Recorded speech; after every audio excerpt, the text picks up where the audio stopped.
Well, hello. It is still Friday. It is October 6th, 2023. How's everyone doing? Impromptu stream because of just the batshit craziness that is Keith Olbermann. I was doing some prep work for tomorrow's overtime show, 4 p.m. Eastern.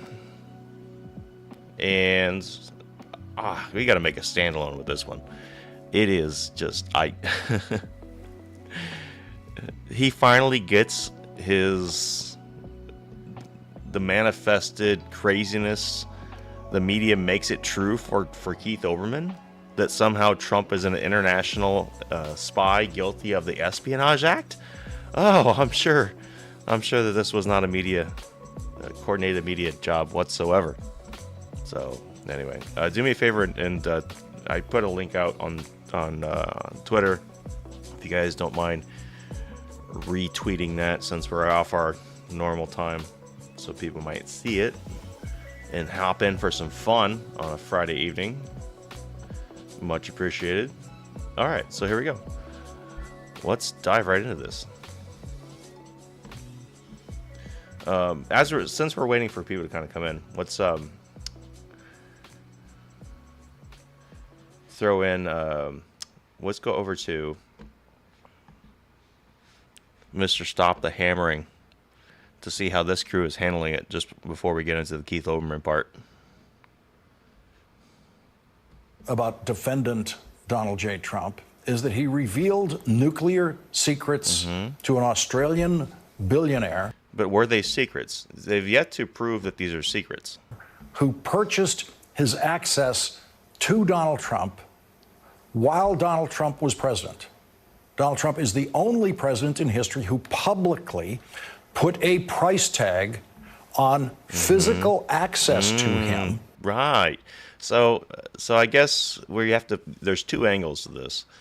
They're trying to say that somehow through classified information or through classified documents that he somehow had, that he's selling access to, I don't know, I'm just going to use a phrase off the top of my head, the brand.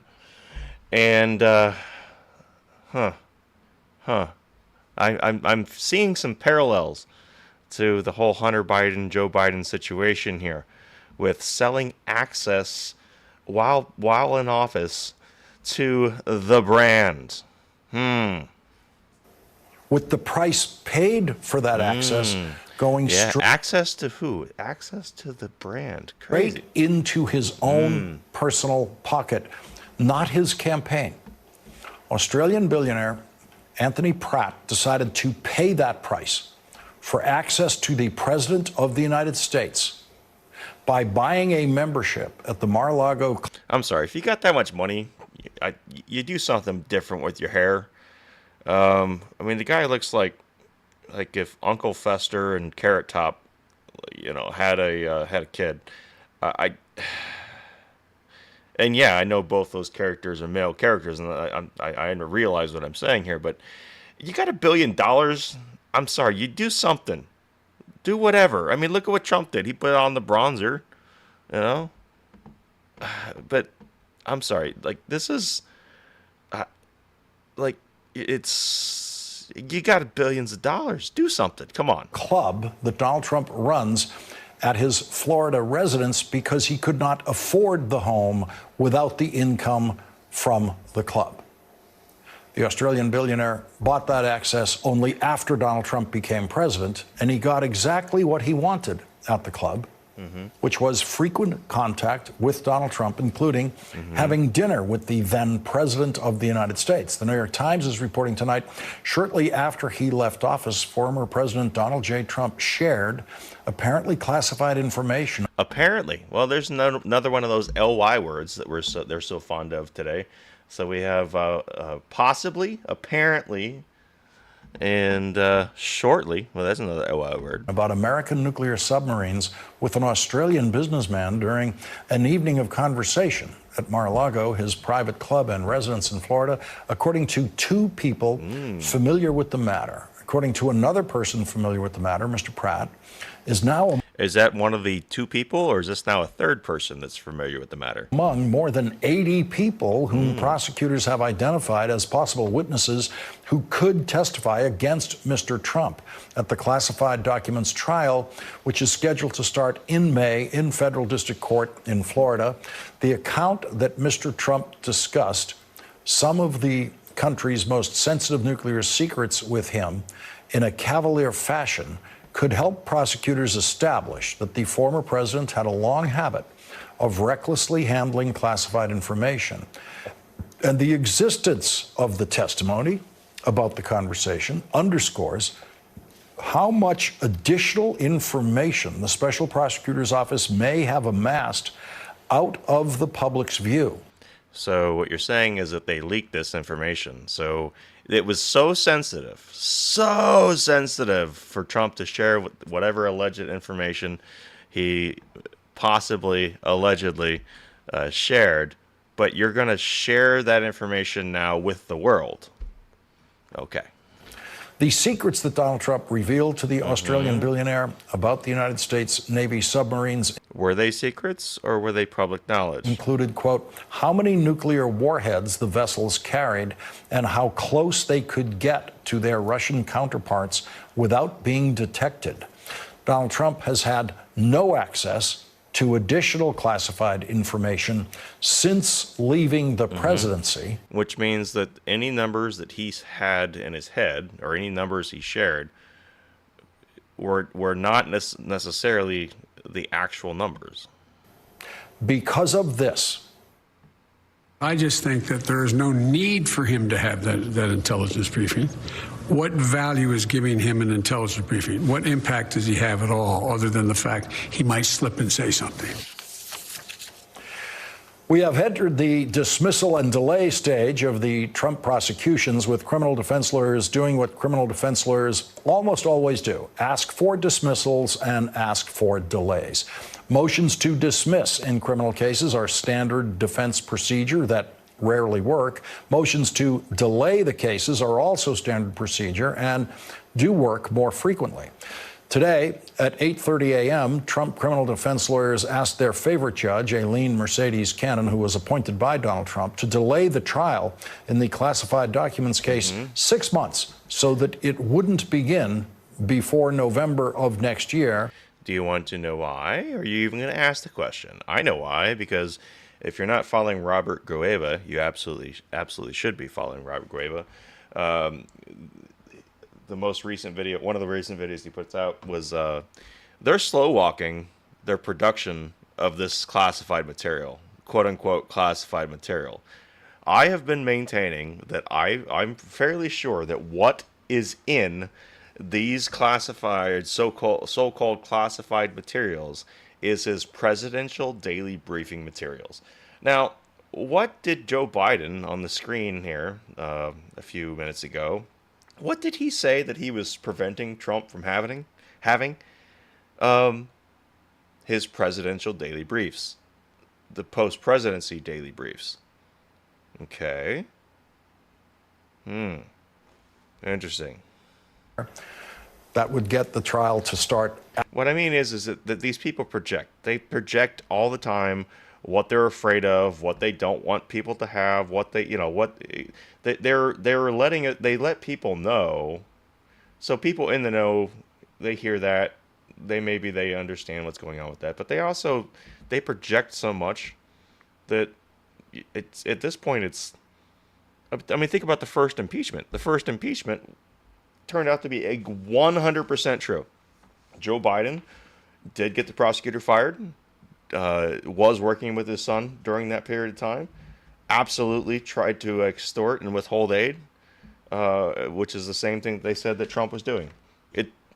Every single time, they're projecting, every single time.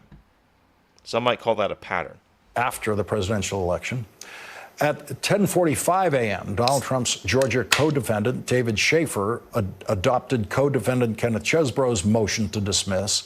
At 11:29 a.m., Georgia co-defendant Sidney Powell filed a reply to the prosecution's response to a motion to dismiss. At 2 p.m., Donald Trump moved to dismiss Jack Smith's Washington, D.C. prosecution for crimes leading up to and on January 6th. At 2:13 p.m., Georgia co-defendant Robert Chillhop filed a motion to dismiss the charges against him. At 4 p.m., Donald Trump filed a motion to dismiss the criminal charges against him in Manhattan for business fraud in payoffs to porn star Stormy Daniels. And at 5:15 p.m. Was she a star, though? I don't think so. Yeah.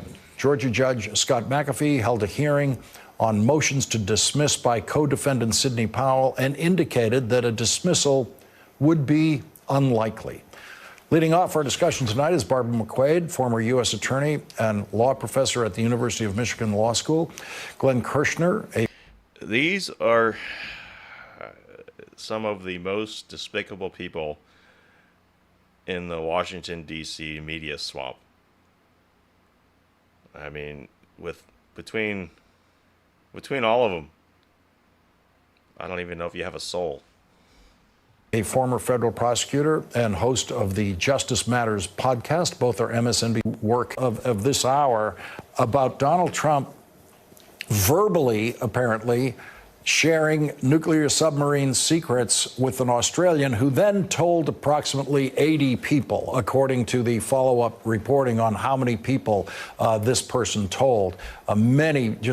It's endless stream of people kept hearing about it just from that one source. What does this do to the prosecution of Donald Trump in Florida, if anything?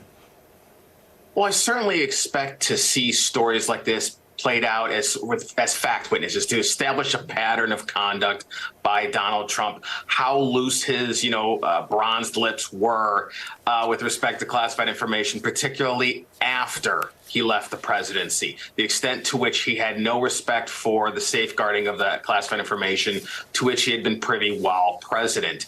But in terms of a larger idea, this is why we were always so terrified about Mar-a-Lago and Bedminster existing the way they were throughout the Trump presidency. They were counterintelligence nightmares. They were the things that keep security officials up at night. The idea that these various individuals from foreign countries with whatever ulterior motives they might have could just buy access to Donald Trump, for whatever, $200,000 a year. And Donald Trump loves to talk and he loves to brag. And this is what they were worried about all that time. And so I'm pretty sure at this point it's evident that the way that they're freaking out about this is that Hunter Biden and Joe Biden were using the documents that they had at the Delaware estate to sell information in regards to Ukraine and China. I think it's safe to say that's what's about to come out, because, like I said before, I just laid it out. These people project everything that they're about to do, or not about to do, but everything that they're doing, they project onto Trump. That's what they do. Barbara McQuade, there's an additional witness to this who worked at Mar-a-Lago, who heard this kind of talk from Donald Trump, was very troubled by it. And the idea that Russians could find out this way how close U.S. submarines can get to them undetected. Did they find out? How did they find out? Do the Russians actually know that, or are you making that shit up? It's a pretty simple route from Mar-a-Lago to Russian intelligence.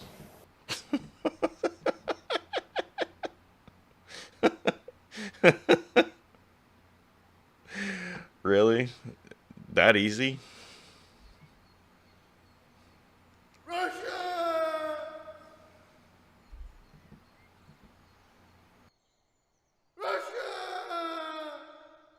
Trump, Putin, Russian collusion. Trump, Russian sort of collusion. Trump, Russian, possible collusion. Trump, Russian metal collusion. Trump, Russia, possible collusion. Trump, Russian, potentially collusion. Trump, Russia, possible collusion. Trump, Russian, possible collusion. Trump, Russian bot collusion. Trump, Russian collusion. Trump, Russia, possible collusion. Russian hacked our election. Here comes a big change.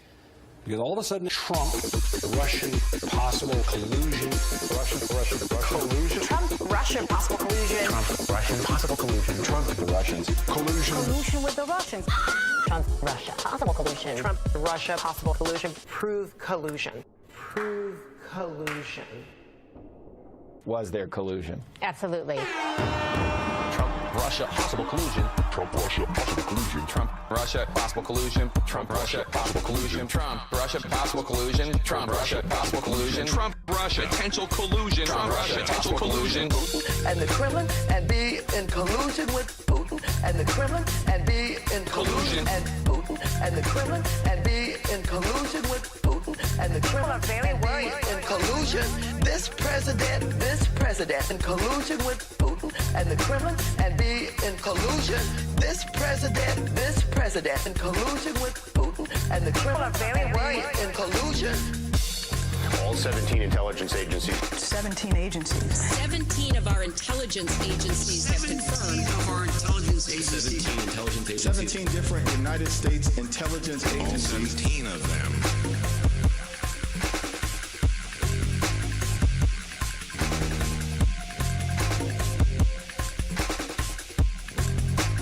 People are very worried. Well, of course. So you have collusion. Okay. Oh man. All right, you guys got to see this. KH Farmer, can you send that to me as a go to Twitter and DM that to me on Twitter so I can make it up, bring it up larger. But yeah, we're definitely going to add that. That's going to be part of the channel and all that. So, but if you can send that to me, you guys got to see this sticker that KH Farmer just brought up. Oh, that's awesome. Okay, so now it's Russian collusion once again. Absolutely, Lawrence. And in fact, if these allegations are true, it is itself a separate crime. I don't know that we'll see a separate crime charge just because it can be difficult to prove crimes that are based solely on oral communications, just because human memories are fallible and sometimes people misstate or misunderstand things. But the fact that this Australian businessman says how troubled he was, there's another witness who says they heard it, it does demonstrate that this is an accurate statement and also the danger that it poses. So it's not just a technical violation of the law. It is one that... Is it a violation of the law at all? Undermines the national security of our country. Frankly, as someone once said, Donald Trump is a walking national security risk because he as... And again, what are they trying to do? They're trying to drum up some shit such that they can jail him. That's what they want. They want him to be jailed. So, all right, here's the thing from KH Farmer. So, it is the the Donald Trump hair on top of I guess a Chinese submarine. So there you go. There you go. Former president has a lot of really valuable information in his head. Most presidents are loyal enough to the country not to disclose them to people unauthorized to receive that information. But with Donald Trump, we've seen it with the... But how do you know that this information was such that that someone else could not hear this information? Was it publicly available information? See, the one thing about this is they're not saying that this was classified information. They're just saying that he gave this guy information. They're not saying it was classified information. They're insinuating that it's classified information, but they're not actually saying it. I haven't seen that yet. I mean, they've well, you know what? Did he say that? I think he did say it was. They're saying it's classified information, but they don't have any proof of that. Documents, and now it seems that we're hearing it with oral communications as well. And there it is. It's the combination. But with Donald Trump, we've seen it with the documents, and you haven't seen it with the documents. Now it seems that we're hearing it with oral communications as well. And Glenn Kirshner, this takes us back to the presidential transition from the Obama presidency to the Trump presidency, where there was a lot of discussion about how can a president run a business, several different kinds of business, and how can a president run a business like Mar-a-Lago, where people can simply buy a membership to get access to that place, to that president. That's exactly what we have here. This guy had no interest in Mar-a-Lago until Donald Trump was president. And then he understood that, hey, this guy is going to be good. Maybe I can make some investments in the United States.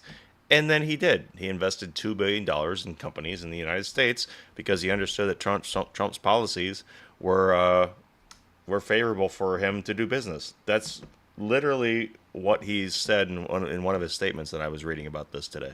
He decided to buy that membership so he could get that access, and it turns out, obtain nuclear secrets. Oh, yeah. Hey, Lawrence, Donald Trump has never been in the presidency for the good of the people, for the security of the nation, for the health and well-being of our military members. He has always been in it for himself, what he can get out of it.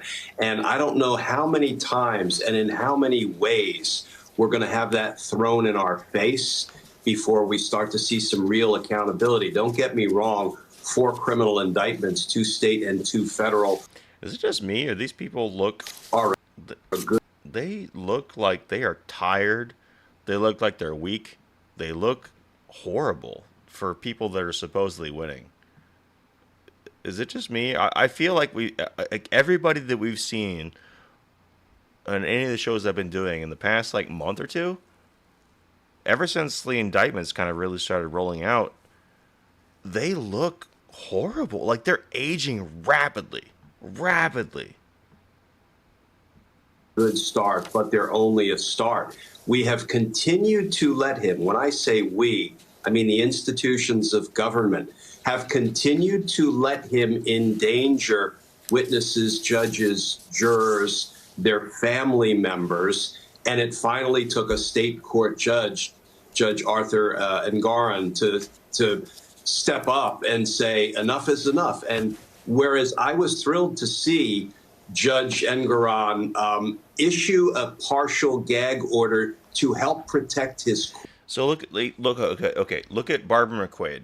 You can see she's not paying attention to her roots, or she's graying around the forehead area.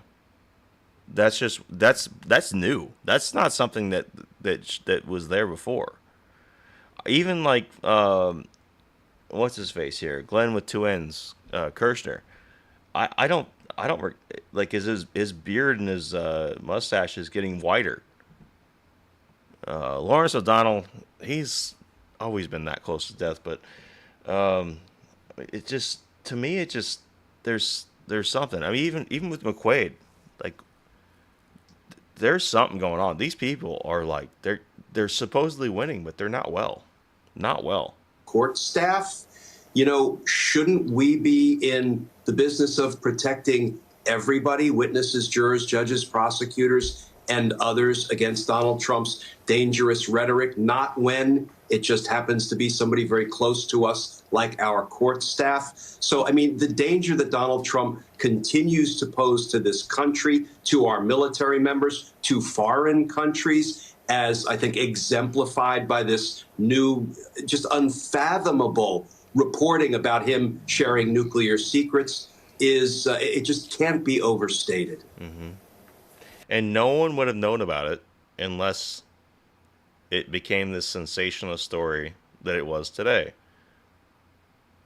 It would have stopped those people that supposedly knew about it, because after this deal that happened during the Biden administration, this guy, essentially, this Pratt guy, went to the billionaire guy, this Pratt guy. He went to these other prime ministers of Australia. He's Australian himself. And then they bought 3 Virginia-class nuclear submarines, meaning that once they buy them, they know all the specs about them, and they actually know what their capabilities are. So, yeah, okay. And Bradley Moss, Donald Trump is now seeking a delay just past the election on the case involving these classified documents and classified information, the violation of the Espionage Act and obstruction of justice case in Florida. What do you make of that request for that delay, which, of course, Jack Smith is opposing? Yeah, it's a nice little attempt on his part. I don't think he expects to actually get it pushed off the full 6 months. His goal here is, can I get a little bit? Can I get something just to delay it enough that it continues to push it closer and closer, so that depending on what appeals I have of any immediate pretrial motions, it makes it more and more unlikely that this makes it to trial, or at least completes trial before the election. Because once it gets closer to the election, there's going to be a lot of pressure to shut down the criminal proceeding, lest it literally be him sitting in a courtroom in October of 2024 instead of sitting on the campaign trail. So that's his goal here. And I don't expect Judge Cannon, for all the concerns we've had about her, I don't expect her to really grant some extensive extension here.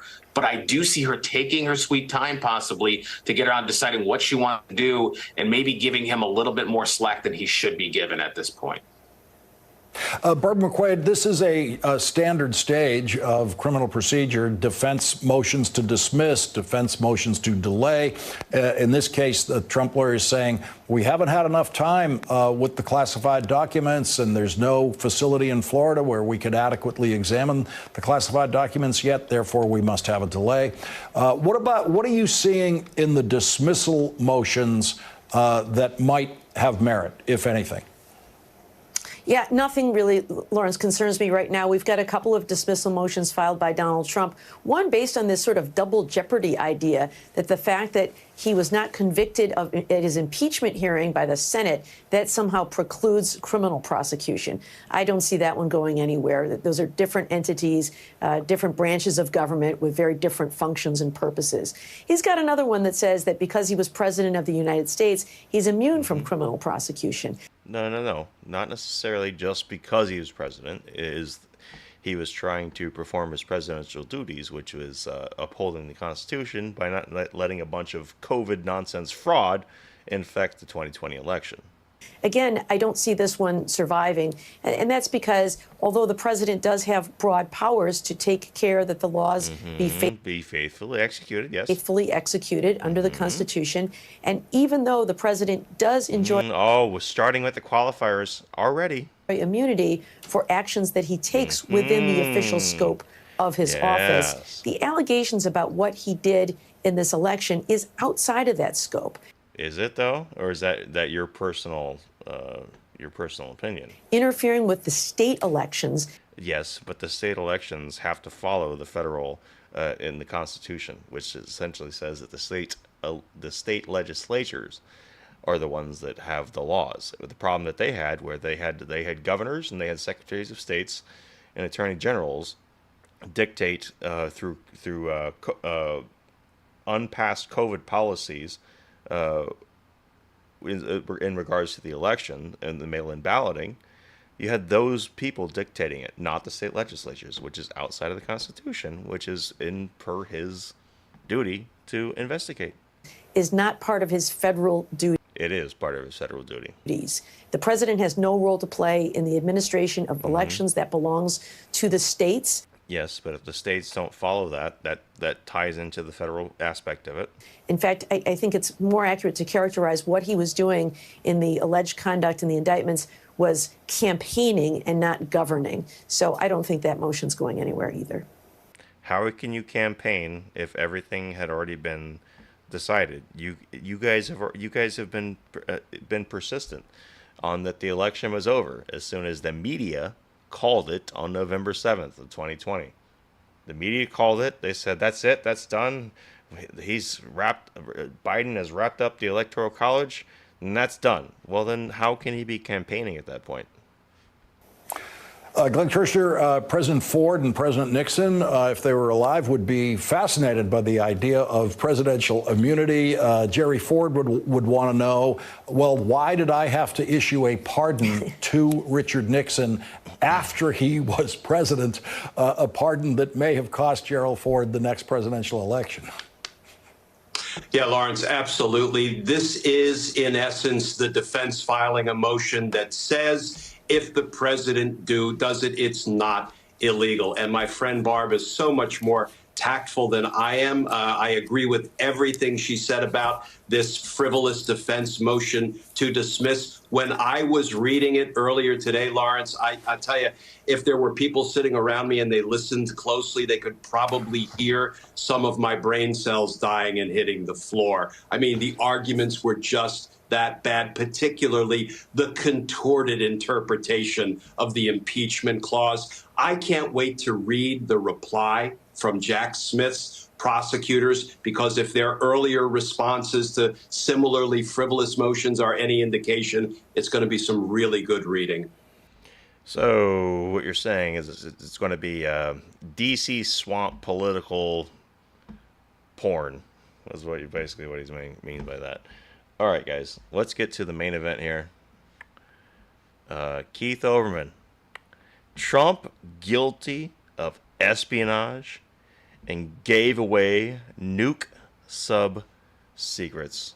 So if you guys recall, they had their panties in a bunch and sand in their vaginas over Trump saying that Mark Milley calling China and telling them, hey, if Trump decides to do something in regards to Taiwan or whatever, I'm going to, outside of the chain of command, tell you ahead of time.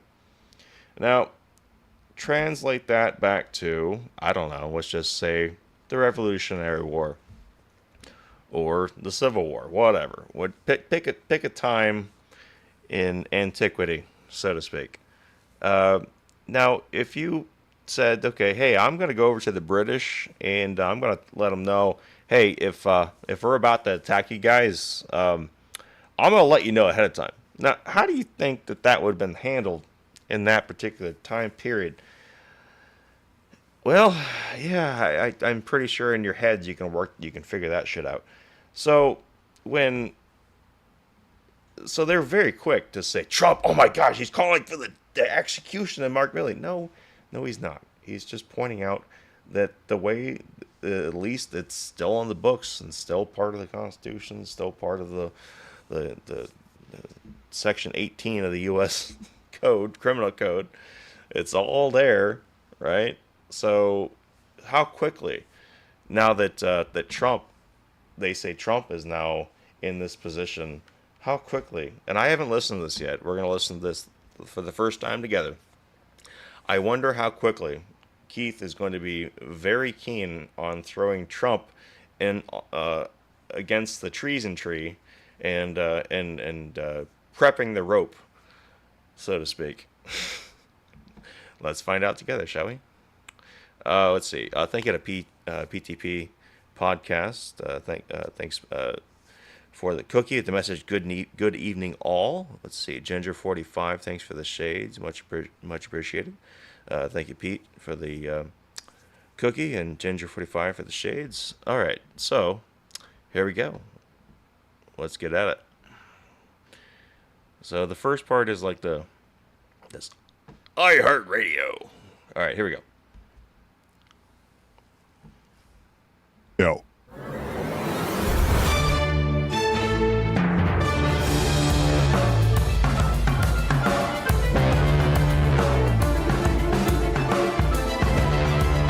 Donald Trump is, for all intents and purposes, a foreign spy, acting on behalf of Australia.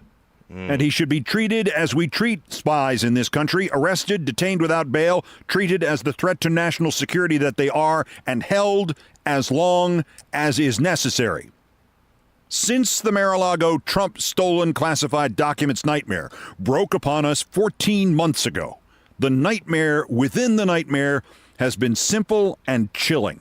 What if Trump took the secrets of the United States of America and shared them with foreign governments or foreign nationals or other foreign spies? And now we know that he has. And now we know that he has violated the Espionage Act, has given away information about our submarines that, according to New York Times sources, quote, potentially endangered the U.S. nuclear fleet. That's a lot of LY words already. So there you go. Let's see. Thank you to Biblical Smackdown over there on D-Live with the lemons. Appreciate the support. And the new mystery is, why has he not been charged with a violation of 18 U.S. Code? Yeah, I wonder, Keith, why, out of all the stuff that they charged, and this is not something that's new. This is not a new revelation that Jack Smith has had. He's not charging him with this, which would be a very good use, I guess, of the Espionage Act. but they didn't charge this one. Huh. Weird. Chapter 37, Section 794, gathering or delivering defense information to aid foreign governments. And why is he not now facing, quote, imprisonment for any term of years or for life, unquote? We know the name of the man Trump delivered defense information to. We know his nationality. We know when and where Trump delivered the information to him. We know what the information delivered was. We know that Jack Smith's investigators know about it and interviewed the man at least twice. And we know who the man in turn shared the top secret information with. It totals at least 45 other people, including 3 of his home country's former prime ministers. And yet, they didn't see this to be fit. They didn't see fit for this to be charged. So you're saying Jack Smith just let the basic media narrative of how Trump was handling these classified documents, the whole media narrative was he was using these documents to sell to other people, or we saw the last clip. They were insinuating that this guy was buying access to Trump, and then he told them some shit. And then, so they're saying you tried to insinuate that it was already transactional, that he paid money, and then he got these secrets. Well, why didn't Jack Smith, who we know is a rogue prosecutor, they'll charge him for jaywalking, even if he just thinks about it. Somehow, the main thing that you've been insinuating that Trump is guilty of, and you're saying, you just laid out that they have all this proof, didn't charge him. Why? That's the question you should be asking yourself. I mean, he's asking it a little bit, but he's not actually letting his mind wander down that alley. ABC News broke this story last night, and it is not just astounding. It is astounding that it has not and will not wipe out every other trivial news story currently being regurgitated by the compliant media of this country.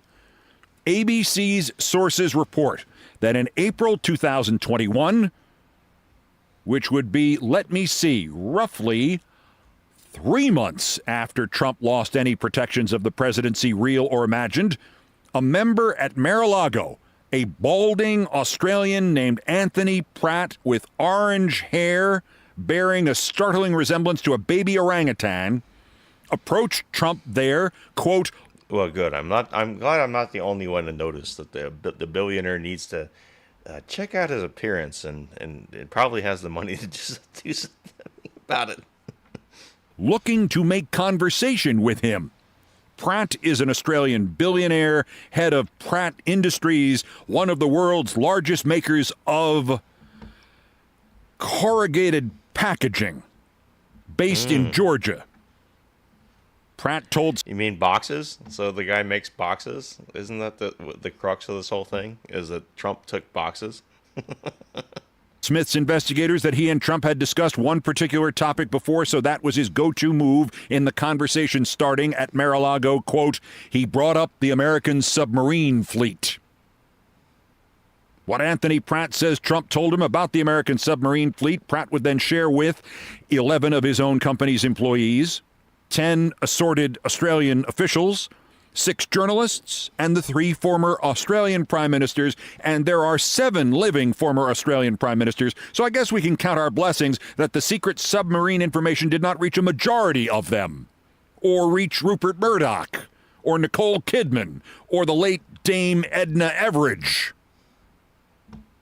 Pratt brings up the American submarine fleet, and let me just read directly from the ABC report, quote, according to Pratt's account, as described by the sources, Pratt told Trump he believed Australia should start buying its submarines from the United States, to which an excited Trump, leaning toward Pratt as if to be discreet, then told Pratt 2 pieces of information about U.S. submarines: the supposed exact number of nuclear warheads they routinely carry, and exactly how close they supposedly can get to a Russian submarine without being detected.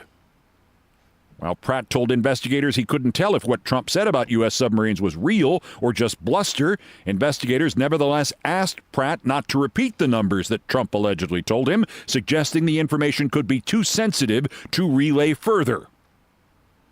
A former Trump Mar-a-Lago employee then told investigators that within minutes of Trump telling Pratt, Pratt began telling, well, everybody else in the world.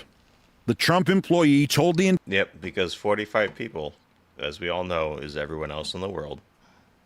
Investigators that he was, quote, bothered and shocked to hear Trump blurt out such secrets to a foreign national. Pratt and the Trump employee agree Trump did not show anybody any documents about this. Pratt insists he only told the Australian government, evidently everybody in the Australian government, evidently many who merely used to be in the Australian government. He only told them because he was advocating for his native country to buy the American submarines. And then they did. And they bought them this year, as a matter of fact. During 2023, Australia bought 3 Virginia-class nuclear submarines from the United States. Meaning they know every single aspect of their capabilities. Interesting. Meaning it would be public knowledge? Oh. And ultimately it did buy them. And contemporaneous with giving away the secret details of how stealthy they are and how many nuclear warheads they can carry. Well, can carry or do carry is 2 different things. As of April 2021, Trump would not know, because Biden, they already showed the clip. Biden said that I'm not giving him the presidential daily brief, and since he's not the commander-in-chief, he doesn't know those exact numbers. So typical numbers, I don't know if that qualifies as something he can't say or not, but the capabilities are unknown.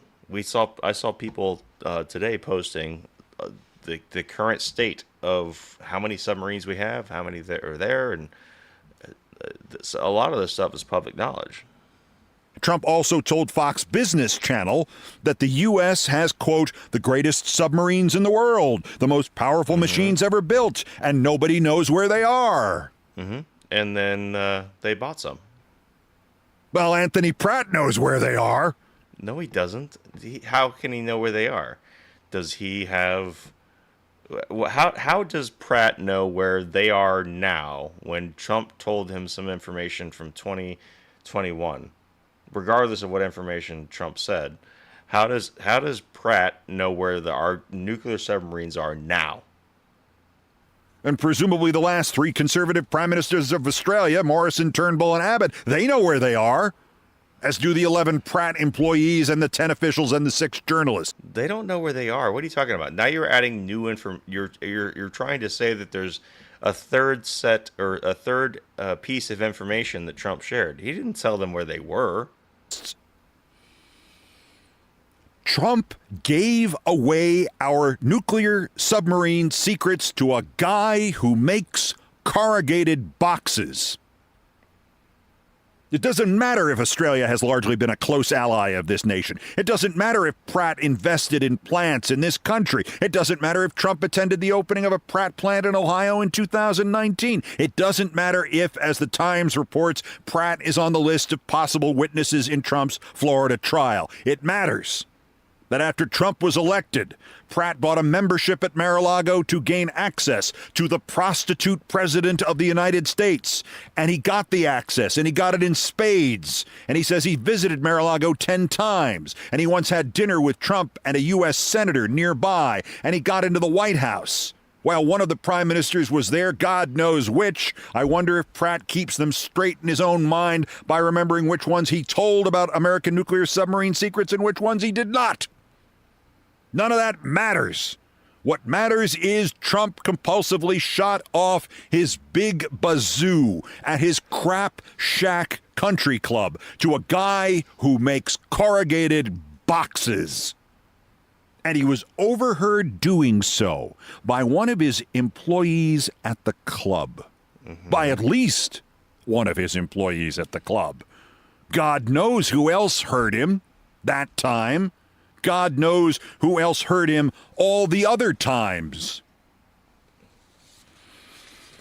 Whoever with intent or reason to believe that it is to be used to the injury of the United States or to the advantage of a foreign nation communicates, delivers, or transmits to any foreign government or to any representative, officer, agent, employee, subject, or citizen thereof, any document, writing, code book, signal book, sketch, photograph, photographic negative, blueprint, plan, map, model, note, instrument, appliance, or information relating to the national defense shall be punished by imprisonment for any term of years or for life. It's espionage. Donald Trump committed espionage. He is not merely trying to burn down representative government in this country again, but in his spare time over these last 3 years, he has been committing espionage. And he is, for all intents and purposes, a foreign agent of at least one other country, Australia. And when we find agents of... Oh, and so now we don't have just Russia. Now it's Australia. Okay, all right. Other countries who trade in information about how many nuclear warheads can fit into one of our submarines or how close our submarines... Those specs are part of public knowledge. ...can get to the Russian submarines without the Russians finding out they are there. We arrest those agents and we keep them detained without bail. And if we can arrange it, we keep them there for the rest of their lives. Okay, well then why aren't they doing that? If this is as real as they say it is, and they're insinuating it, why are they not doing it?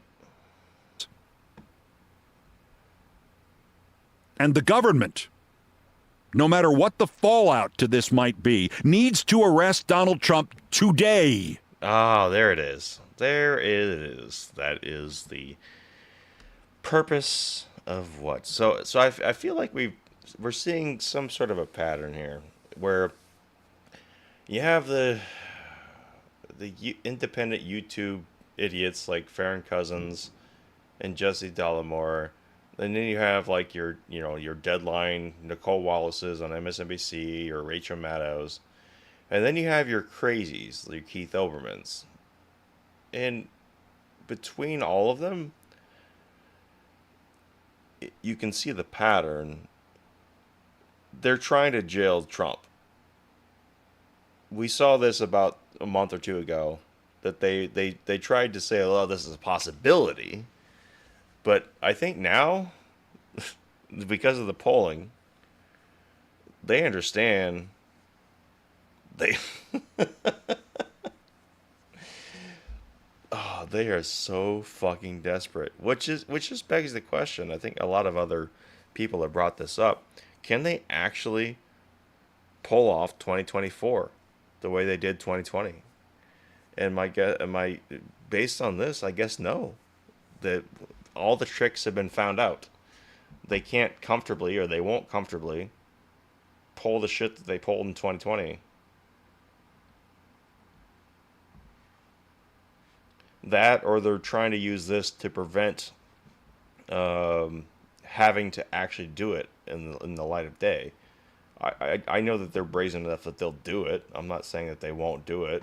Like, these people have no shame. But, all right. For espionage, for spying on behalf of a foreign nation. And we need to keep him detained without bail. Mm-hmm. Yeah. And instead of that, instead of hearing of Trump's arrest as the spy he is, we hear instead that Trump attorneys in Florida have filed a motion in Judge Eileen Cannon's court seeking to delay his trial for stealing those documents and giving them and the information they contain to everybody in Australia except Crocodile effing Dundee. He wants it delayed from May of next year until December of next year because the secure facility assigned to the case is not ready, and thus he cannot access the classified documents central to his case. And why doesn't he just get them from Anthony Pratt? Really? And instead of his arrest as a spy, we hear that Trump attorneys John Lauro and Todd Blanche have filed a motion in district court in Washington to dismiss the entirety of the January 6th case because of something they made up called presidential immunity. That's not a made-up thing. Otherwise, they wouldn't have filed it. Which I guess you get from drinking bleach and eating light bulbs. All right. It was not ingesting bleach or injecting bleach, and it was not light bulbs. There was a light therapy from the lungs, essentially the same thing you would do for killing bacteria with ultraviolet light. That's what they were talking about. As far as the bleach thing, there was not a disinfectant or something that was being injected. It was part of the same light therapy from equipment that was similar to, pushing. Well, okay, hopefully that's not part of the same equipment. But a colonoscopy, they have a device which is inserted in the area you all know. They have other devices that they use on the other end. Hopefully they're very sanitary. And what they were talking about was this ultraviolet light disinfectant type of therapy. That's what he was talking about. There was no injecting bleach. There was none of that. You're making it up. Because trying to seat fake electors and overturn alternative slates of electors are a real thing. Legal election and usurp the presidency and stay in power illegally, they are, quote, within the heartland of a president's official duties, or at least within the, quote, outer perimeter. And Trump was only trying to enforce the election laws. Yes, which they ignored, and this is why you have Joe Biden currently, is that a lot of states, especially Pennsylvania, Georgia, and Arizona, refused to use their signature matching as they had done previously. And I have two questions for Mr. Lauro and Mr. Blanche. How much money is it taking to get you to represent a traitor and a spy like Trump? Oh, and secondly, did you get it in advance, you whores? Hey, come on, Keith. I'm the one that gets to call the mainstream media and people that we talk about whores. You're a whore, but come on, man. Don't steal my shit. Why do you gotta steal the words I like to use? If these infuriating attempts to stall so that the greatest criminal in American history can get away with it again were insufficiently enraging, Messrs. Lauro and Blanche have added that because the Senate did not convict Trump in his second impeachment after his coup attempt, that acquittal renders Trump, quote, they're not coup attempts. That's where you're getting things wrong. You have a misunderstanding. Quote, absolutely immune from any prosecution for January 6th, which is exactly the opposite of what his apologists said in January of 2021, and exactly the opposite of what the Senate Majority Leader Mitch McConnell said as Trump was not being convicted, that these matters were properly within the realm of criminal prosecution and the criminal courts. And most infuriatingly still, instead of heading to jail as a spy, Trump may instead be heading to the U.S. Capitol. Oh, and also the White House next year. So be ready for that, Keith. To create another campaign stunt event by standing for the vacant speakership of the House. He says he'd fill the job temporarily until they can find a permanent one because he's a unifier.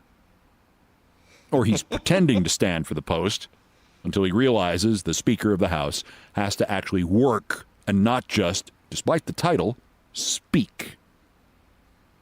Trump headed back to the U.S. Capitol, proving the oldest cliche that the criminal always returns to the scene of the crime.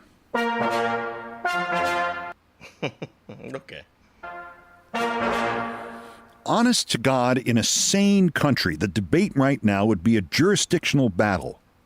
Who among you gets to arrest and detain Trump first? The Department of Homeland Security? Or Judge Chutkan in Washington? for violating the terms of his bail, or Judge Engoron in New York for violating the gag order again? Well, Engoron is or Engoron, whatever you want to pronounce, however you want to pronounce it. That's a civil trial. You're not going to jail people for that. Trump, attacking the judge's clerk on Tuesday, told to not again do that or publicly refer to anybody on the judge's staff, slandered the judge himself on Wednesday, did that again yesterday, 6:44 a.m. Eastern. Another post on his Crap Shack social media, quote, a radical left judge who came up through Democrat club system. Then at 7:08, he had another brilliant thought, quote, a highly political judge. Judge Engoron, if you do not punish him, you are saying the law does not apply to Trump. And if you say the law does not apply to Trump, then it is no law at all. And you are merely increasing the chances that he regains power and uses it to punish anyone who crossed him. And I hate to tell you this, Judge, but that doesn't just mean me. It means you. This has been grim stuff so far, so I think we should let ourselves really enjoy the remainder of the news.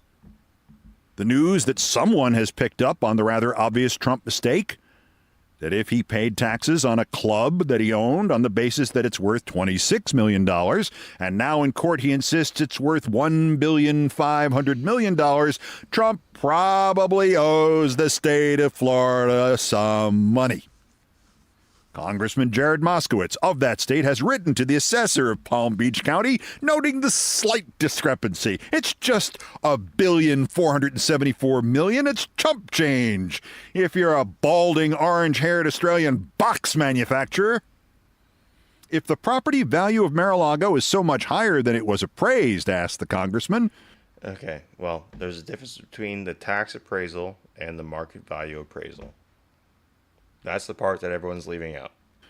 Will you be amending the property value in line with the Trump family's belief that the property is worth well over $1 billion?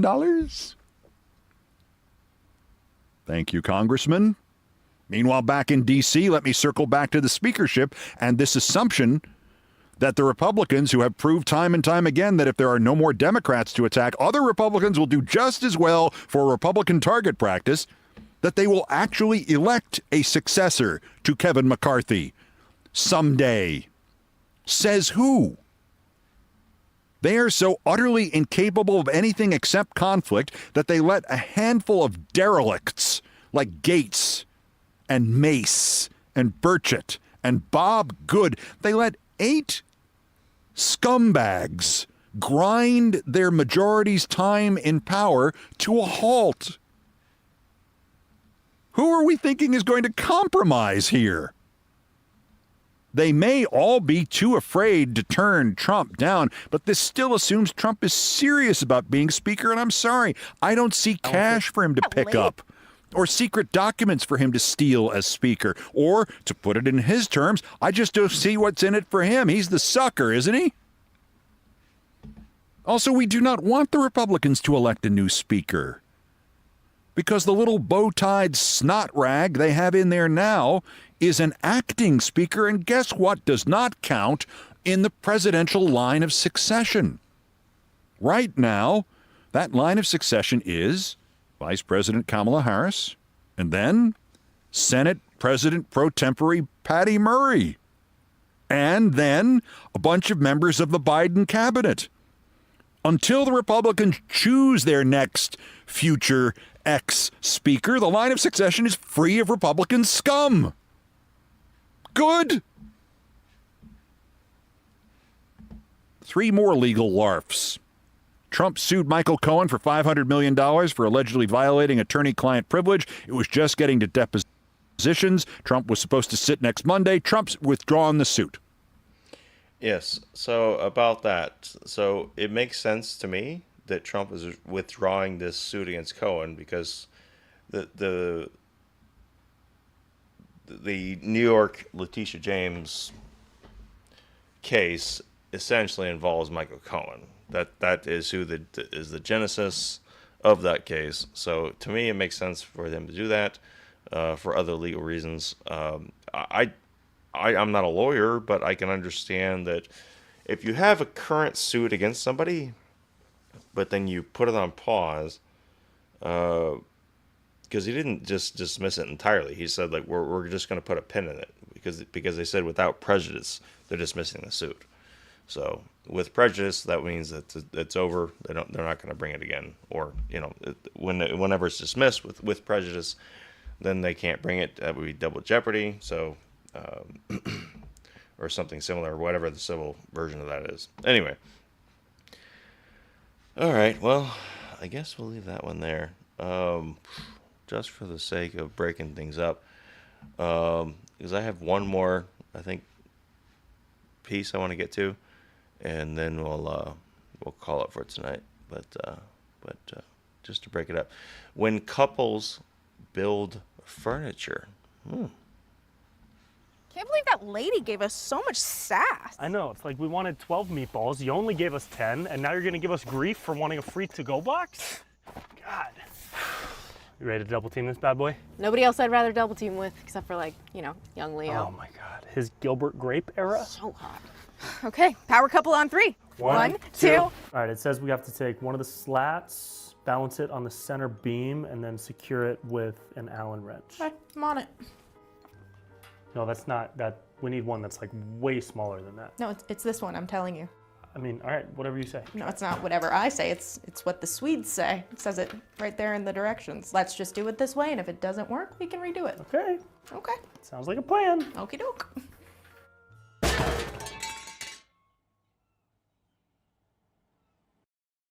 Look, I know Susan's your coworker, but I'm just saying, I think she would respect the honesty if you told her that the more you go to see her one-woman show, it's not going to get any better. Yeah, no, you're right. Hey, will you help me lift this up so that we can screw it into that? What? No, we just lift this piece up and attach it to the bed. That doesn't make any sense. How does it not make any sense? We lift the piece up, you just hold it while I screw it in. What are you trying to actually lift the bed? That's what it says to do. Oh, like it said to use the smaller slats? Okay, I mess up one thing and now I don't know how to read? I didn't say that. Yes, you did. I didn't say that. You're putting words in my mouth. Okay, never mind. I can do it myself. No, you can't. Okay, so now I'm incapable of lifting something. I'm not trying to question your ability to lift things. I'm just trying to help. By undermining me? What would Allison say about Don't this? bring up our therapist's name during a collaborative furniture building experience. She said specifically not to do that. Babe. I'm gonna go cool down. Ow! F***! Why would you leave the screws right in the walking path?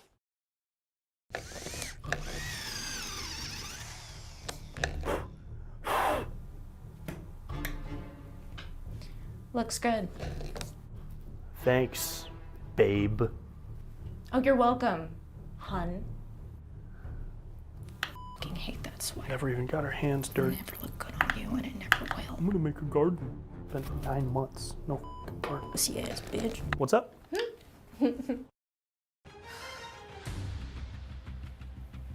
What? I'm missing the last screw. Maybe it's in my foot. Yeah, or maybe you took it because you get off on making me feel incompetent. Oh, you're gonna blame me for things again. The only things I blame you for are the things that you actually do wrong. You're always nagging. You're nagging about this, you nag about the screw, you nag about Susan. You keep Susan's name out of your stupid mouth! So now there's rules about who we can bring into a conversation? Where was that rule last week when you told me that I was turning into my stepfather? Oh, I thought we already dealt with this! I'm not over it!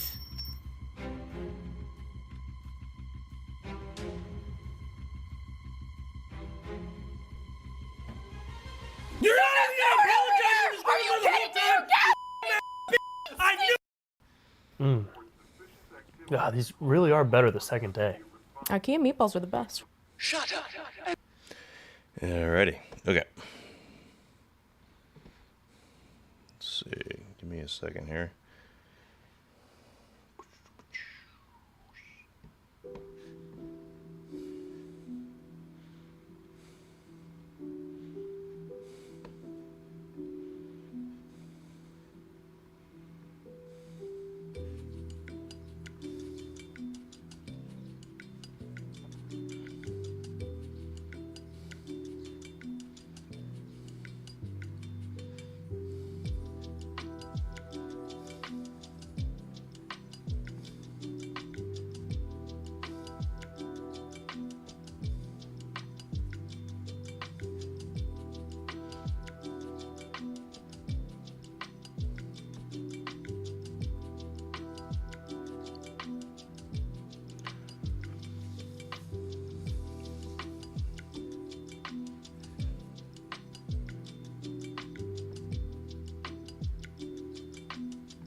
bring in former House.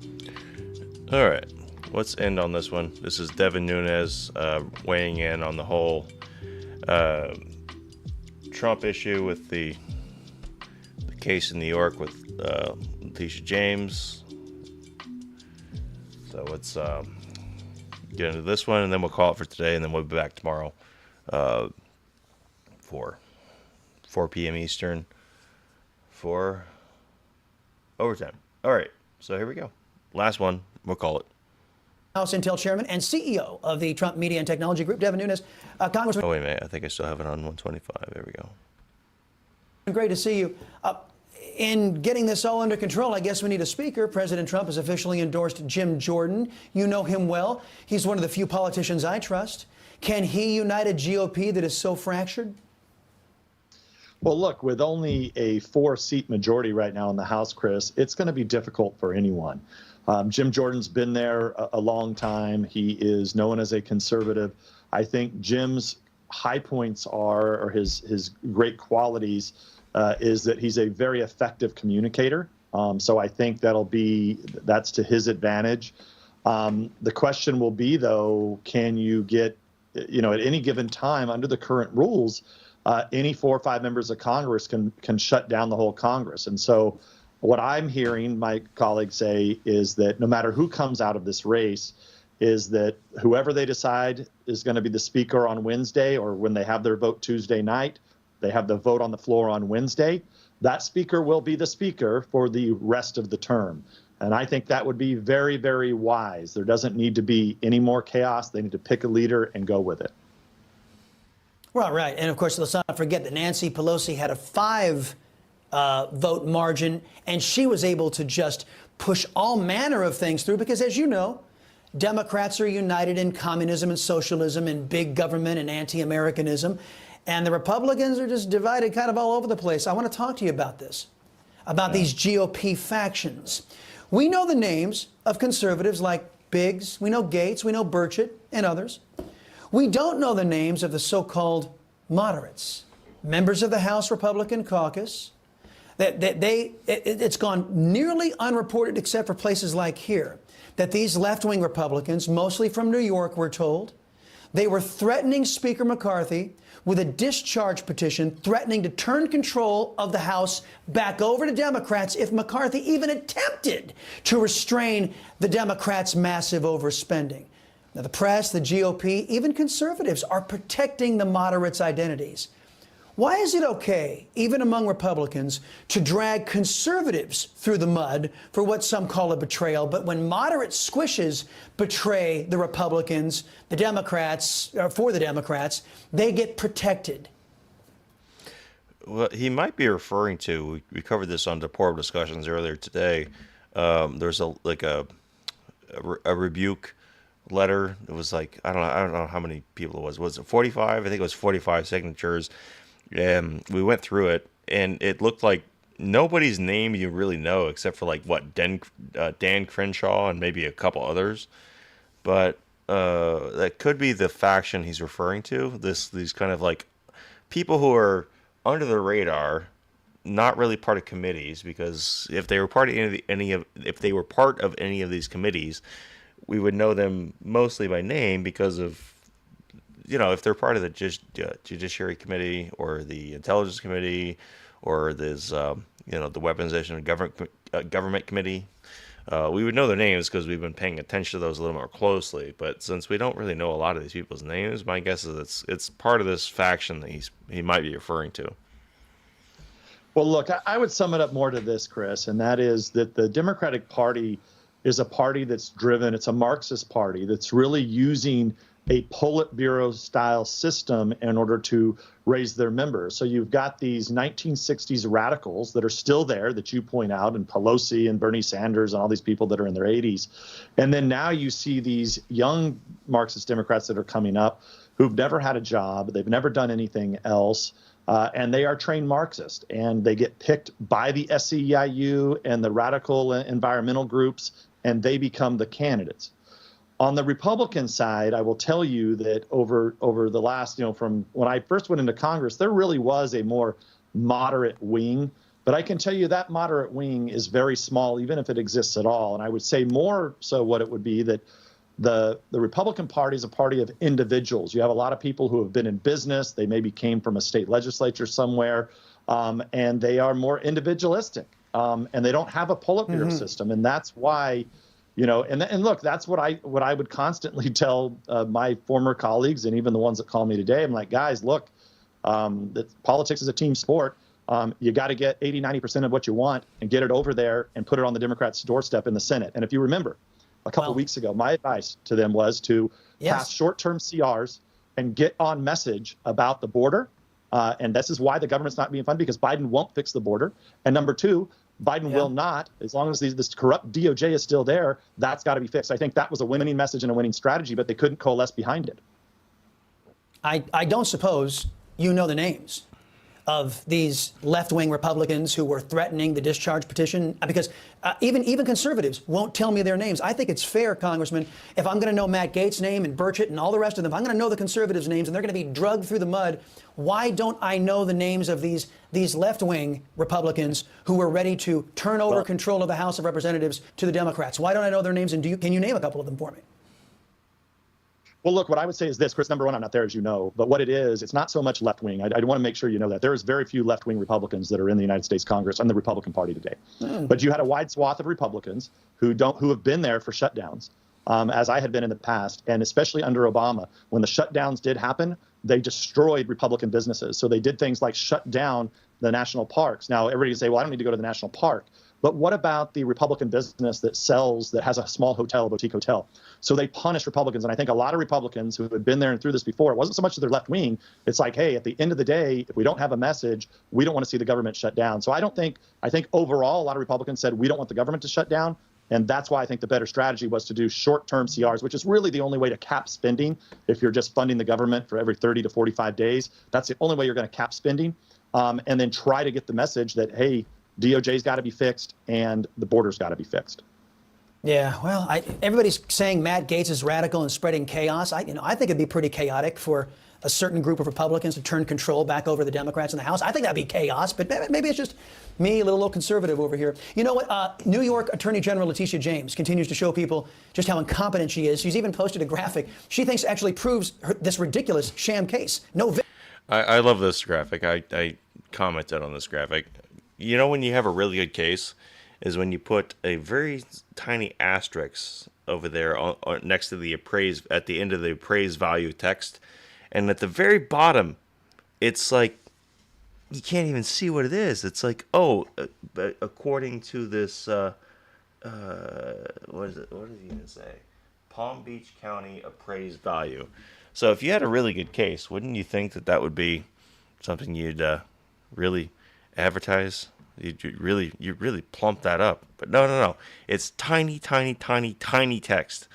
And you want to talk about, influencing public opinion or juries or whatever. I know there's not a jury in this particular case, but the point is that in the types of, they want to say Trump is involved with this fraud. So what the hell is this? Victim at all. In the President Trump case. Explain to the folks just how laughable this tweet is. Well, look, this is what I'm really concerned about, and I actually think my former Republican colleagues should be looking at things like this. This struck me when this came out yesterday, that you have an attorney general, any prosecutor anywhere, Chris, tweeting out in the middle of a trial supposed evidence. That in and of itself, I don't think I've ever seen that done. Maybe I'm wrong, but it's a first for me. But furthermore than that, she's not a stupid person. She's an evil person. But oh, man, that's willing to put out there to basically show that, Mar-a-Lago's worth $25 million. She's not that stupid. She knows it's not worth $25 million. But it shows you that they don't care. This judge and her don't give a damn about what the truth is. They know it's not worth $25 million. Any idiot can see that, and they're not idiots. And this is what scares me the most, is that why are the Republicans across this country not all standing up? You see something like this, a tweet like this from a prosecutor, the attorney general, no less, and trying to force feed something so bogus and ridiculous that Mar-a-Lago is only worth $25 million. It shows you how the country is on this really slippery slope. And look, it's of all the things that happened this week, and normally I come on your show on Fridays. This is the one that really struck me as the most. There's a lot of absurd and nasty, corrupt things happening. This one really took the cake for me this week. Yeah, to all those Republicans you're talking to out there, it could be them next. Devin Nunes, hey, always appreciate visiting, and thanks for the frank talk as always. Alrighty. Let me see if I have anything else for you guys. Give me about 30 seconds here.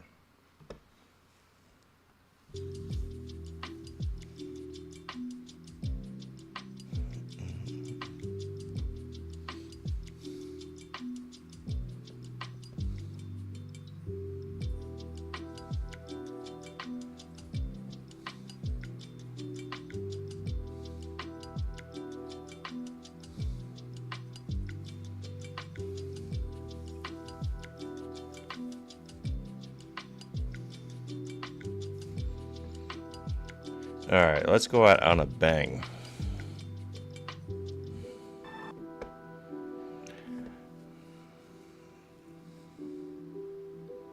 All right, last one. Last one for tonight.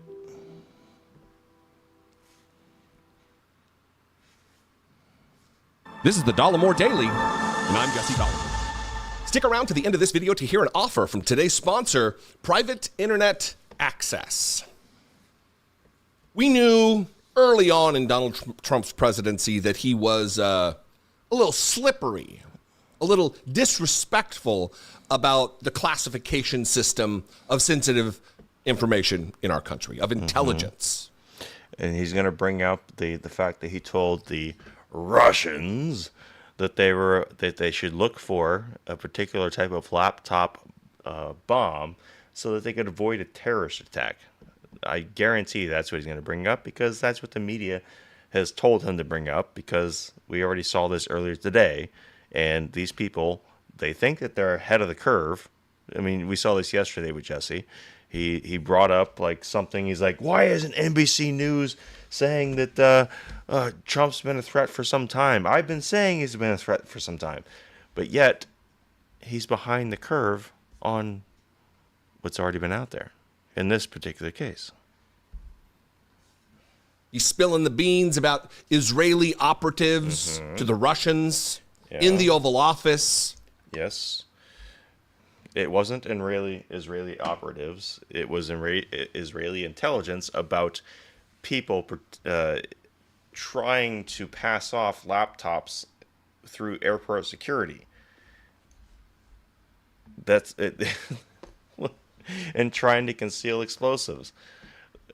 That is, anyone would say that's a good thing for people to understand and pass that intelligence along for the betterment of society at large around the globe.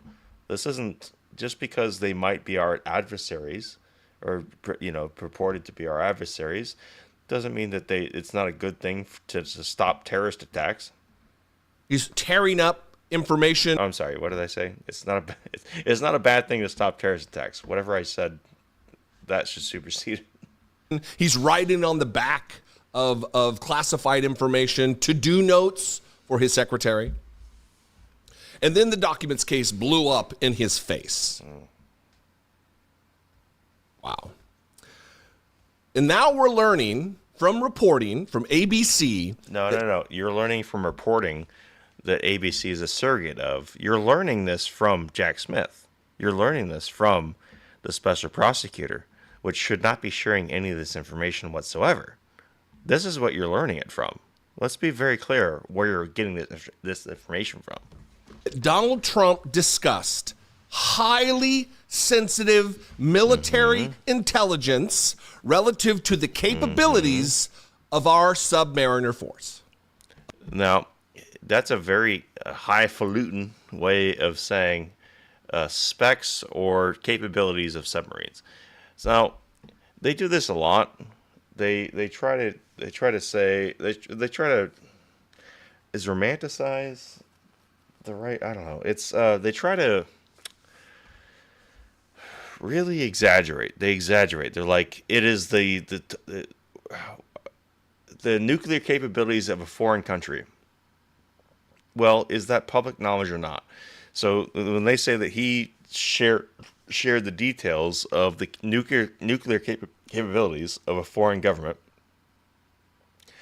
Well, the current public knowledge is that North Korea does not have nuclear weapons. Is something that was involved in these documents that North Korea does not have nuclear weapons. That would be information about a foreign nuclear nation, about their nuclear weapon capability. So you can see how they can change. They can take a bunch of words and make it sound like it's something nefarious, but is that the case, or is that public knowledge? We've already talked about this. Of submarines. So sensitive that he went into detail about how close our submarines can get to Russian underwater craft without their detection, without them knowing. Talking about the specific missile launch capability of No. Now you're putting words into whatever was shared. That's not. He didn't say what missile capability was there. These underwater vehicles. So notice how he says underwater vehicles instead of submarines, because again, he has to put so many other words in there to create the word salad to confuse the unsuspecting idiot that listens to whatever the fuck he's saying. Jeopardizing the national security of the United States of America once again. And who did he tell? Some goofy fucking billionaire, of course.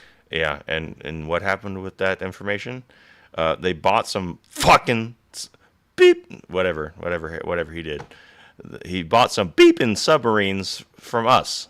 So now that they have those submarines, they know everything about them, including their supposed, what they say, stand-up distance. I think we said that was earlier today. Here's the headline from ABC, and then I'm going to play a video clip of them really breaking down what took place. The headline, Trump allegedly discussed U.S. nuclear subs with foreign national after leaving White House. Trump allegedly discussed the information with an Australian billionaire. There's no room here for Republicans to say, well, he declassified this information. He can do what he wants when he's president, because he wasn't president. This is some goof at Mar-a-Lago who Donald Trump is trying to impress, because that is what he does. I'm a big shot. It's not enough that he was president of the United States of America. That's not enough for Donald Trump. It's not enough for him to walk into a room knowing he was one of at the time, 44 men to be president of the United States. That's not enough for him. He needs to spill highly sensitive government and military secrets to non-Americans. I'll let ABC go through the motions to explain exactly how much damage may have been done. Watch this. An Australian billionaire and member of Donald Trump's Mar-a-Lago club has told special counsel Jack Smith's team that the former president told him potentially sensitive information about the capabilities of America's nuclear submarines. Sources familiar with the matter tell ABC News. The alleged disclosure took place at Mar-a-Lago in April 2021, months after Trump left the White House. The billionaire, Anthony Pratt of U.S.-based Pratt Industries, then shared the information with scores of others, including more than a dozen foreign officials, several of his own employees, and a handful of journalists, according to the sources familiar with the matter. Pratt has been close to Trump for years. Anthony is one of the most successful men in the world, perhaps Australia's most successful man, as they say. According to sources, Pratt told investigators that when Trump told him the sensitive information, the former president was leaning towards him. Oh my gosh, that means it's like, obviously we have to go from just life in prison to the death penalty because he leaned in. As if to be discreet, allegedly sharing two critical pieces of information about U.S. nuclear subs. Allegedly, possibly. I love all these LY words. So if anyone's wondering what the theme of today is LY words. The supposed exact number of supposed. Oh, I forgot about supposed. Do we have ED words as well? Nuclear warheads they routinely carry, and exactly how close they supposedly can get to a Russian submarine without being detected. The specific capabilities of America's nuclear submarines is a tightly guarded national security secret. Sources tell ABC News that no sooner had Trump shared the information with Pratt, the Australian billionaire started telling other people. Those sources tell ABC that one of Trump's former employees at Mar-a-Lago told investigators that minutes after Trump spoke to Pratt, he heard the Australian telling someone else what Trump had told him. In all, Pratt described what the former president had told him in emails and in conversations with at least 45 others, including 6 journalists, 11 of his company's employees, 10 Australian officials, and 3 former Australian prime ministers. And a partridge in a pear tree. The sources told ABC News. The potential disclosure was uncovered as part of the investigation into Trump's alleged mishandling of classified documents, the sources told ABC News. But there is no indication that Trump showed the Australian any of those classified documents. It's unclear if the information Trump allegedly shared with Pratt was accurate, but ABC News was told the investigators asked Pratt not to repeat it, suggesting it was too sensitive to share. Although there is no indication that this involved classified documents, it gets to how Trump treated sensitive military secrets. And an indication of how Jack Smith sees this, his investigators have spoken to that Australian billionaire at least twice. Tonight, there is no comment from Donald Trump or from that billionaire, Anthony Pratt.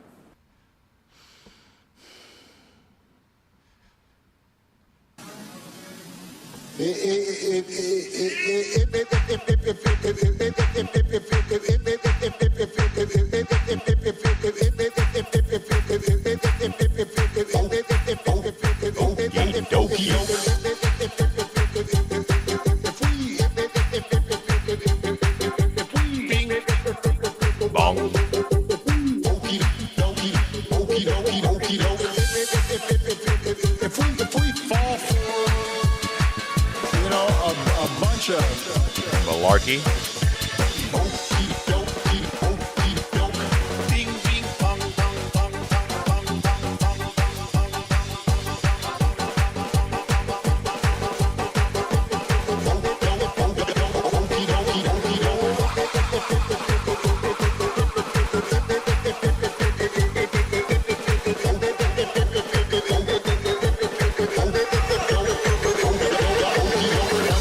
Sounds provocative, tweets funny. Sounds provocative, tweets funny. Sounds provocative, tweets funny. Sounds provocative, tweets funny. Sounds provocative, tweets funny. Bing, bing. No, she's got this goofy friend. She's a basket case. Donald Trump. Oh, boy. Goofus.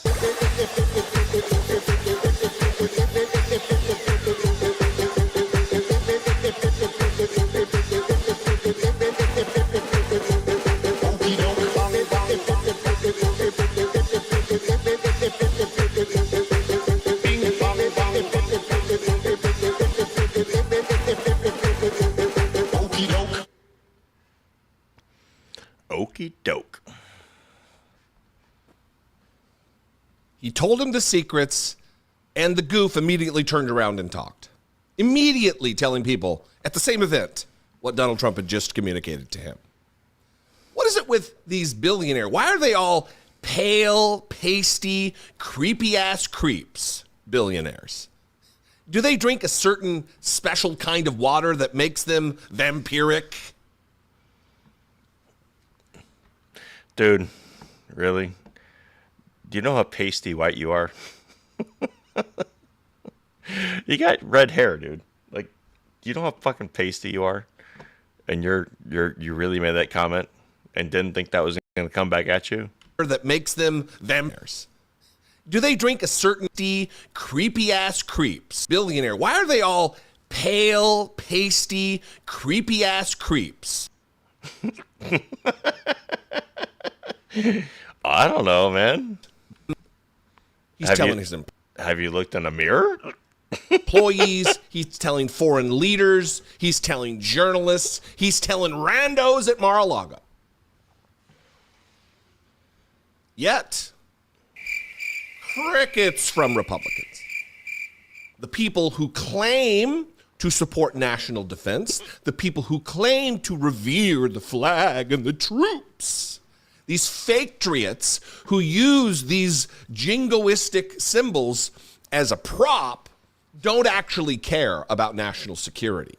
Otherwise, they would be calling for Donald Trump to suspend his campaign and no longer run to be president of the United States because he is a clear and present danger. But you're not going to hear that from the bootlicking sycophants like Jim Jordan, now candidate to be Speaker of the House of Representatives. You're not going to hear that from anyone else, save maybe Chris Christie, maybe Asa Hutchinson, who, is he even running for president? Who knows? No power, no influence whatsoever.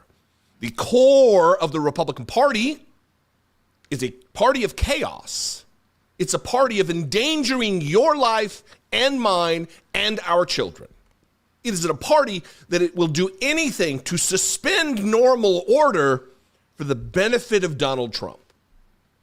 It's where we are. It's where we've been, and it's where we will continue to be if they gain more seats in the House, more seats in the Senate, or God forbid, Donald Trump back in the White House. That's going to happen. In 2025, following the 2024 election. Mm-hmm.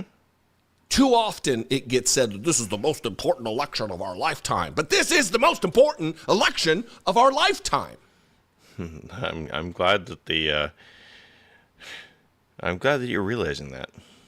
When things like this are taking place at breakneck speeds, with breakneck regularity, it is time for us to organize, to rise up, to take care of future generations, to end this now.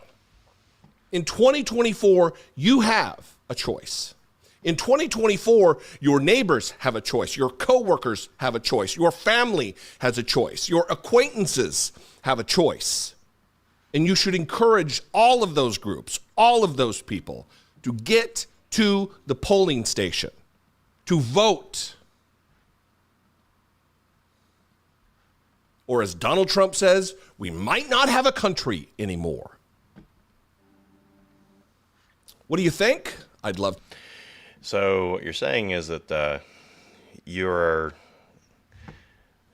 it's amazing. I mean, everything that Trump says, or that where our side essentially has been talking about, they're totally on board with now when they're in their own existential crisis. It's very interesting to see that turnabout. Let's see. Let's find some cool music. Not that one. There we go.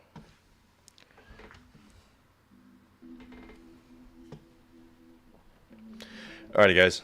Thanks for popping into the impromptu stream tonight to check out and do our wellness check on Keith Olbermann and just how crazy that this whole submarine classified crap is, which they don't even know what it is. They don't even know what was shared, but they're more than willing to broadcast it across the entire world for everyone to know that there was something there. So let's just say that this story or this information was not, that some nation didn't know about this.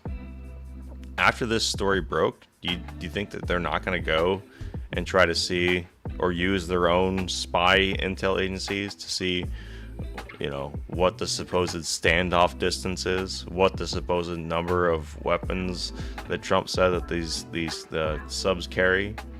And again, I'm just saying that I don't even know if he shared that information. You have sources familiar with the matter that allegedly, purportedly, potentially share this information. So my guess is that it's not as dire as what they're suggesting, because that's what these people do. We've seen this time and time again. I think it's just more in the vein of Trump just doesn't care about the troops, apparently. You know, whatever this, you know, the John Kelly thing with the suckers and losers comments. We have the I don't know, they've been on this kick recently about trying to get veterans off of supporting Trump. That seems to be what they're doing. Let's see. Thank you to PTP Podcast again for the cookie and Ginger45 for the shades. We'll drop the scratch-in tomorrow during overtime, so that'd be 4 p.m. Eastern time tomorrow when we start the show. And then, of course, we'll see what they have to say. But for tonight, thanks, guys, for popping in. Like I said, have a great rest of your evening or early morning, as it were. And we'll see you soon. Thanks, everyone. Good night.